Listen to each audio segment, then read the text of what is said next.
সুপ্রিয় দর্শক, আসসালামু আলাইকুম রহমতুল্লাহি ওয়া বারাকাতুহু। সুপ্রিয় দর্শক, গতকালকে যে প্রোক্লামেশন অফ রেভুলেশন অর্থাৎ জুলাই গণ অভ্যুত্থানের যে সর্বদলীয় বৈঠকটি হলো, এখানে সর্বদলীয় বৈঠক বলতে আমরা কি বুঝলাম এবং সর্বদলীয় বৈঠকে কি হলো, সর্বদলীয় বৈঠকের ব্রিফিং গুলো কি, এখানে যে বিষয়টা হলো সেটা হচ্ছে যে আপনারা জানেন যে 31 ডিসেম্বর ছাত্ররা মানে একটা ডিক্লারেশন দিতে চায়, যে ডিক্লারেশনটা হচ্ছে জুলাই বিপ্লবের ঘোষণাপত্র। এখন এই প্রোক্লামেশনটা ঘোষণা ছাত্ররা দিতে চাইলো, তারা একাই মনে করলো যে তারা এই আন্দোলনটির স্টেক হোল্ডার, তারা একা। এখন ওরা যদি একাই এই আন্দোলনের স্টেক হোল্ডার হয় এবং ওদের যে ভাষ্য ছিল সে ভাষ্যটি হচ্ছে মুজিববাদ, তারা আবিষ্কৃত তাদের নিজস্ব ভাষায় মুজিববাদ নামক একটি শব্দ, এর আলোকে যে 72-এর সংবিধানটি আছে, এই 72-এর সংবিধানটিকে তারা কবরচনা করতে চাইলো। এখন এই কবরচনা করতে চাওয়ার মাধ্যমে যে ঘটনাটা ঘটলো সেটা হচ্ছে বিএনপি এখানে বেঁকে বসলো। বিএনপি বলা বলি শুরু করলো যে 30 লক্ষ শহীদ এবং 2 লক্ষ মা বোনের ইজ্জতের বিনিময়ে যে স্বাধীনতা অর্জিত হয়েছে এবং 30 লক্ষ শহীদের রক্তে 2 লক্ষ মা বোনের ইজ্জতের বিনিময়ে লেখা যে সংবিধান, এই সংবিধানের একটি ঘোষণাপত্র সংবিধানের সাথেই ছিল, সেটাই বলে 72-এর সংবিধান। এই 72-এর সংবিধান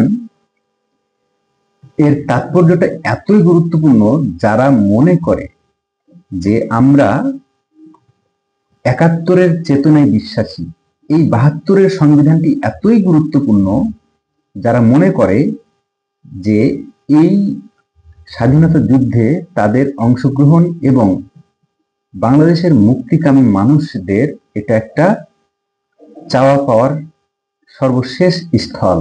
অর্থাৎ আপনারা বুঝতে পারছেন যে 72-এর সংবিধানকে কবরচনা করতে চাওয়া এই পক্ষটি কারা? এই পক্ষটি আপনারা স্পষ্ট হয়েছেন ইতিমধ্যে, আমি বারবার বলেছি, এই পক্ষটি হচ্ছে সমন্বয়করা। সমন্বয়করা কেন এই 72-এর সংবিধান কবরচনা করতে চাই? কি এমন এখানে আছে যা ফ্যাসিবাদ তৈরি করে? গায়ে জোরে বললে তো হবে না। কোন সংবিধান নেই পৃথিবীতে, মনে হয় নেই, যে এই সংবিধানটি ফ্যাসিবাদ কিংবা স্বৈরাচার তৈরি করে। অথচ তারা মুজিববাদ নামক একটি শব্দ নিয়ে এসে কোথা থেকে নিয়ে আসলো এবং তারা বলল যে এখন 31 তারিখে তারা এটা কবরচনা করবে। কথা ছিল তাদের নাও অর নেভার। তাহলে নাও, তারা যে এখন অথবা কখনোই নয়, তাহলে যেটা ঘটলো তখন হলো না, তাহলে কখনোই হবে কি? এই যখন সরকার যখন এটা নিজেদের কাঁধে নিল, এটা অনেকটা বলতে পারেন যে বিএনপির একটা চাপ ছিল। এইটা যখন 31 তারিখেই রাতে বিএনপি স্থায়ী কমিটির একটি মিটিং হয়, স্থায়ী কমিটির মিটিংয়ে জনাব তারেক রহমান এটা বলেই দিলেন যে এই ঘোষণা যেন দেয়া না হয়, কারণ এই ঘোষণাটা দিলে এই তত্ত্বাবধায়ক সরকার অবৈধ হয়ে যাবে, এই সেনাবাহিনী অবৈধ হয়ে যাবে। অর্থাৎ এই সরকার শুধু না, দেশের বিদ্যমান যত কিছু আইন আছে সবকিছুই অবৈধ হয়ে যায়। তাহলে তারা যে ষড়যন্ত্রের খেলায় মেতে গিয়েছিল, এটা কত দূর পর্যন্ত যেত সেটা আপনারা বুঝতে পারছেন। এবং এটা বুঝতে পারাটা মানেই হলো যে 71কে বিতর্কিত করা, 71কে অস্বীকার করার একটা চক্রান্ত চলছিল, যেটা কিনা জামায়াত ইসলাম এবং সমন্বয়করা মনে করে থাকে যে জামায়াত নেতারা তো অনেক সময় বলেই ফেলেন যে 71-এর যে যুদ্ধটি সেটা আওয়ামী লীগ এবং ইন্ডিয়ার মধ্যে একটা ষড়যন্ত্র ছিল, আওয়ামী লীগ এবং ইন্ডিয়ার মধ্যে ষড়যন্ত্র ছিল, এই কারণে নাকি যুদ্ধটি হয়েছিল। কত বড় নাফারমান, মুনাফিক, বেঈমান একটা দল, যারা কিনা রাজাকার, যারা কিনা আলবদর, যারা কিনা আল শামস, যারা কিনা শাহিন ফোর্সের মতো বাহিনী তৈরি করে মুক্তিযোদ্ধাদের হত্যা করেছিল। তারা পাকিস্তানি বাহিনীকে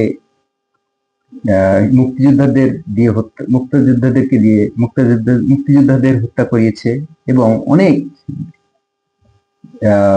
মা বোনদের ইজ্জত লুণ্ঠন করিয়েছে। অর্থাৎ এক কথায় জামায়াত ইসলাম নামক এই দলটি বাংলাদেশের স্বাধীনতাই চায়নি এবং বাংলাদেশের স্বাধীনতায় তারা কোনো ধরনের বিশ্বাস করে না। সুতরাং যে দলটি স্বাধীনতায় বিশ্বাস করে না, সেই দলটি আপনি কি করে ভাবলেন যে তারা ৭২-এর সংবিধান মানবে?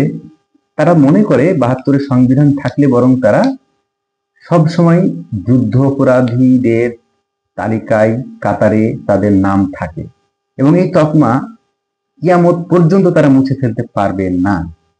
তারা যদি ক্ষমাও চেয়ে আসে জাতির কাছে, জাতি এত বড় একটা কলঙ্কজনক ঘটনা তাদেরকে ক্ষমা করবে না। সুতরাং জামাত ইসলাম এবং সমন্বয়করা বুঝেই এই একটা ঘোষণার পিছনে লাগলো, যেটা কিনা বিএনপি ডিফেন্ড করলো। বিএনপি সরাসরি এটার বিরোধিতা করে বুঝিয়ে দিল যে ৭২-এর সংবিধান মুছে ফেলা যাবে না। হ্যাঁ, অবশ্যই যারা স্বাধীনতা সপক্ষে শক্তি, তারা ৭২-এর সংবিধানকে তারা মুছতে চাইবে না। হ্যাঁ, সংবিধান তো ৭২-এ যেটা লেখা হয়েছিল, সেই সংবিধান কি ওই ৭২-এ যা লেখা হয়েছিল তাই কি আছে? তা নেই। তাকে বিভিন্ন সরকার বিভিন্ন সময় এসে অনেক কাটাছেড়া করতে করতে একটা সংস্কার পর্যায়ে আসছে, কিন্তু এই ৭২-এর সংবিধানের সাথে একটা ঘোষণাপত্র আছে। এই ঘোষণাপত্রটি হচ্ছে ৭১-এ আমরা যে বিজয় অর্জন করেছি এর একটা বিজয় গাথা ঘোষণাপত্র আছে। এই ঘোষণাপত্রটি ৭২-এর সংবিধানে সংযুক্ত করা আছে। সুতরাং তাহলে এখন যদি কোনো একটা নতুন রিপাবলিক ঘোষণা করা হয়, তাহলে ৭২-এর সংবিধান অর্থাৎ ৭১-এর মুক্তিযুদ্ধ সম্পূর্ণ মুছে ফেলার একটা অপচেষ্টা ছাড়া আর কিছু না।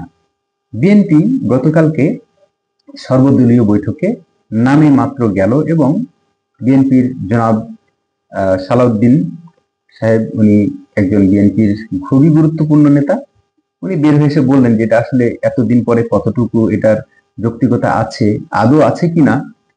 উনি বলার চেষ্টা করলেন যে এটার আসলে যৌক্তিকতা নেই, যৌক্তিকতা থাকলেও বিএনপি এটার সাথে আছে কি নেই এটা আসলে বুঝিয়ে দেওয়ার চেষ্টা করলেন।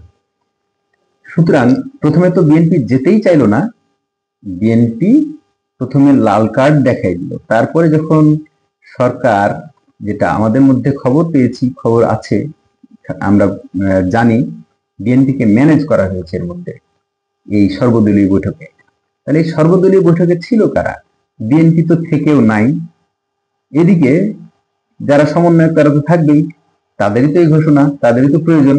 কারণ হচ্ছে এই রাষ্ট্র বিরোধী যে ষড়যন্ত্র তারা করছিল, বিএনপি সেটা ধরে ফেলেছিল। সুতরাং তারা চাইবে তারা থাকবে। আর যারা ছিল, আপনারা বিশ্বাস করে বলুন তো, এই নেতাগুলোর নাম আপনারা কয়জনকে চেনেন, কয়জনকে জানেন? আপনি এবি পার্টির চেয়ারম্যানের নাম বলুন তো, আমার মনে হয় আপনাকে গুগল করে জানতে হবে। আপনি গণ অধিকার পরিষদের ৫ জন নেতার নাম বলেন তো, আপনি ওই খেলাফত মজলিসের আপনি আমিরের নাম বলেন তো। এই জিনিসগুলো যখন আপনার মনে পড়বে যে একটা বিশাল জনগোষ্ঠীকে ছাড়া, অর্থাৎ আওয়ামী লীগ তো একটা বিশাল বড় ফ্যাক্টর, আওয়ামী লীগ অনেক বড় একটা ফ্যাক্টর, এটা আপনারা সবাই জানেন। জেনেই তো আপনারা ভয়ে আওয়ামী লীগের আওয়ামী ফোবিয়ায় ভুগছেন, বিধায় তো আপনারা এই ঘোষণাটা দেওয়ার জন্য এত উঠে পড়ে লেগেছেন। সুতরাং বিএনপি এটা খুব স্পষ্ট বুঝেছে যে স্বাধীনতার যে দলিল, অর্থাৎ স্বাধীনতা যুদ্ধের যে আমাদের সংবিধান, এই সংবিধানকে মুছে ফেলার একটা অপকৌশল চলছে। বিএনপি আগামী দিনেও দেখবেন এটার সাথে তেমন নেই। প্রয়োজনে বিএনপি আগামী দিনে যেমনটি ছিল এতদিন বিরোধী দল, আওয়ামী লীগ ক্ষমতায় ছিল, আওয়ামী লীগ সরকার ক্ষমতায় ছিল, বিরোধী দল হিসেবে বিএনপি ছিল, ঠিক বিএনপি বিরোধী দলীয় ভূমিকায় যেতে হলেও তারা ছাত্র এবং সমন্বয়কদের ফাঁদে পা দেবে না, এটা আপনারা লিখে নিতেই পারেন। আর যদি ঘোষণাপত্রটি কোন রকম হয় তাহলে বিএনপির ম্যান্ডেটই হবে, বিএনপির ঘোষণাতে বিএনপির ম্যাক্সিমাম ইনপুট থাকবে, এটা আপনারা দেখেন প্রতীয়মান হবে। হয় এটা হবে, আর না হয় এই প্রোক্লামেশনের কোনো ঘোষণা আদৌ হবে বলে আমি মনে করি না। যদি হয় সেটার গুরুত্বহীন, এবং বাংলাদেশের মানুষ সেটাকে ভালোভাবে নেবে না, এবং বিএনপি এমন ভুল করবে না। বিএনপি এখন অনেক ম্যাচিউর রাজনীতি করে, সুতরাং বিএনপির বাইরেও যে স্বাধীনতার সপক্ষের শক্তি, এত বড় ভোট ব্যাংক, তাদের হারাতে চাইবে না। সুতরাং আপনার আগামী দিনে দেখতে থাকুন কি হয়। যেটা হবে সেটা তো বুঝতেই পারছেন যে এই প্রোক্লামেশনের ঘোষণার কবরচনা তারা নিজেরাই করে দিয়েছে অলরেডি। যেটা বলছিলাম না যে নাও আর নেভার, নেভার হয়ে গেছে, কখনোই হবে না বা না। যেটা হবে সেটা সান্ত্বনা পুরস্কার একটা হতে পারে, কিছু একটা, কিন্তু যেটা ঘোষণা আসার কথা সে ঘোষণা আসবে না, ছাত্রদের পক্ষে অন্তত হবে না, এটা মাথায় রাখতে পারেন। সুপ্রিয় দর্শক, সুস্থ থাকবেন, ভালো থাকবেন।